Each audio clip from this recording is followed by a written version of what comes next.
Vi har påført produktet STS7M med en ærlesprøjte.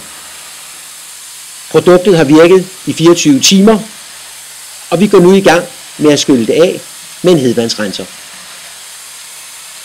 Her går det meget nemt, og som du ser, kommer vi hurtigt ind til et rent mineralsk underlag, der egner sig til en ny tidsvarende overfladebehandling.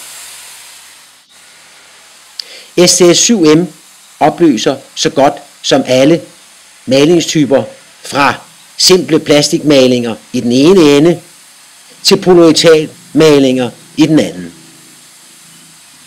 Kun når der er tale om meget gamle forstenede oliemalinger eller kunstgummimalinger, som til tider kan være meget seje, må vi over i produktet STS1 Special, men så skal dette produkt nok klare opgaven.